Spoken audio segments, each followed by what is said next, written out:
Nous voici dans la vidéo concernant les niveaux. Nous allons essayer de balayer l'ensemble de ce qu'il faut savoir sur les niveaux à travers une courte vidéo, je l'espère. Donc, tout d'abord, il faut ouvrir un gabarit architectural et se mettre en projet. Voilà, on va attendre un petit peu. Donc, dans Revit, ce qu'il faut comprendre, c'est que notre espace de travail est divisé en un ou en plusieurs niveaux. Voilà, ces niveaux, ce sont des plans horizontaux qui sont infinis, ils ne sont pas limités ni en largeur ni en profondeur, et ils vont servir de base pour la création de nos vues en plan. Ils vont également servir à fixer et à positionner les départs et les arrivées de nos éléments. Par exemple, un mur, on va lui fixer le départ sur le niveau 0 et son arrivée sur le niveau 1. On peut également l'utiliser pour des poteaux, par exemple, ou pour les murs rideaux. Chaque niveau a un nom et a une élévation. Quand on va ouvrir notre fichier de gabarit par défaut, gabarit architectural, on va se retrouver avec à la base les niveaux. Alors très important, les niveaux, on ne les voit pas dans la vue en plan. Ils sont ici, en fait, ce sont leurs noms. Pour bien les positionner, il faut aller sur une vue en élévation. Ici, on voit que par défaut, on a trois niveaux, le niveau 0, le niveau 1 et le niveau 2. Donc déjà, on va voir comment modifier ces niveaux.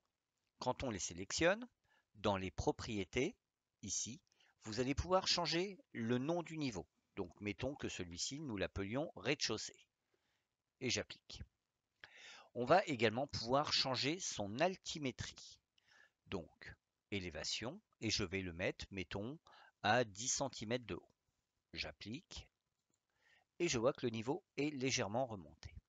Voilà, donc c'est assez simple. Si on se retrouve avec des niveaux qui sont relativement proches l'un de l'autre, par exemple, si je suis à 2,9, nous voyons que lire les noms est très compliqué.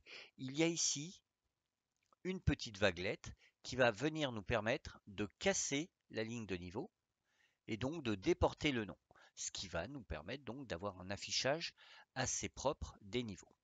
Voilà, ça c'est pour modifier les niveaux déjà existants. Lorsque l'on veut réaliser un nouveau niveau, on va pouvoir aller ici dans la barre du ruban, l'onglet architecture, et on va choisir niveau. On va pouvoir lui demander d'appliquer la création d'une vue en plan. C'est-à-dire que je peux créer des niveaux qui ne seront pas forcément attachés à une vue en plan. Alors ça peut être un niveau, par exemple, pour positionner de la tuyauterie, un chemin de câble, pour positionner un muret, par exemple. On veut que le muret, il n'aille qu'à 1 mètre. Je vais créer un niveau qui sera à 1 mètre de haut, mais je n'ai pas forcément besoin d'avoir un plan de ce niveau. Donc je ne vais créer que le niveau sans avoir le plan. Ici, je vais donc créer un niveau, un troisième niveau, que je vais appeler niveau 3, avec une vue en plan. Cette vue, je veux que ce soit une vue de l'étage. Je peux choisir de lui demander de me faire une vue de plafond ou un plan structurel. Moi, ça ne m'intéresse pas d'avoir un plan de plafond ou un plan structurel. On verra ça plus tard. Là, je veux un simple plan d'étage. Je clique sur OK. Et donc, je crée le niveau. Alors, mettons que par exemple, je veuille que ce niveau soit 7 mètres. 1 mètre au-dessus du niveau 2. Je vais donc choisir l'option ici qui me permet de choisir une ligne et je vais lui indiquer que je veux un décalage d'1 mètre. Je vais venir sélectionner la ligne, positionner la petite ligne bleue au-dessus de mon niveau 2 et je vais cliquer. Ici, je viens donc de créer mon niveau 3 et il est donc positionné à 7 mètres. Vous voyez qu'ici, j'ai également le niveau 3 qui s'est créé.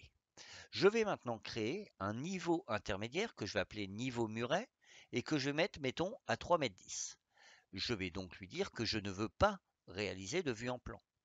Je vais le mettre à 4 mètres de haut, donc je vais toujours créer un décalage d'1 mètre et je vais choisir l'option choisir une ligne. Je vais venir sur le niveau 3 et je vais, mettons, le mettre ici. Donc là, on voit que j'ai un niveau 4 qui existe. Je vais pouvoir le sélectionner. Je vais pouvoir modifier son altitude, son élévation, et je vais pouvoir modifier son nom. Donc mettons plan Muret, niveau Muret, pardon. J'applique et j'ai bien la différence de nom qui est apparue. Vous voyez qu'ici, le plan afférent à mon niveau Muret n'existe pas. Je me retrouve donc avec un niveau que l'on va qualifier de virtuel qui va simplement venir me permettre de caler des murs. Prenons par exemple, posons-nous sur le niveau 1. On va se poser sur le niveau 1. Je vais dans architecture, je vais choisir un mur de base.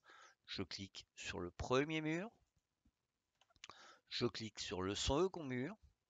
Je viens sélectionner le premier. Je lui dis que je veux qu'il parte du niveau 1 et qu'il atteigne le niveau 2. Pas de souci. J'applique, aucun problème.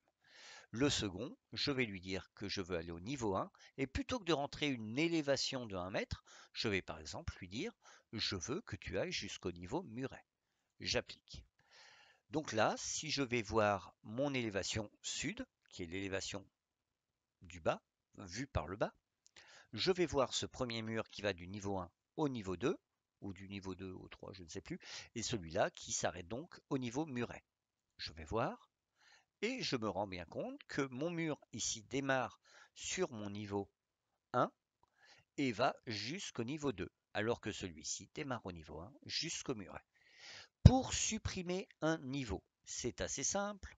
On va sélectionner le niveau, réaliser un clic droit et cliquer sur supprimer. Ici, les éléments 2 et les vues 1 sont supprimés en même temps que les éléments sélectionnés. Je vais donc cliquer sur OK. Voilà. Et là, vous voyez que le plan attaché à mon niveau a été supprimé. Regardons maintenant ce qu'il se passe si je souhaite supprimer le niveau où est posé mon mur. Où sont posés mes murs? Je fais un clic droit, supprimer, et là, il m'indique que je ne peux pas. Les éléments 6 et les vues 2 seront supprimés en même temps que les éléments. Attention, j'ai des éléments attachés. On voit qu'ils sont. Le niveau 1 sera supprimé, donc je clique sur OK.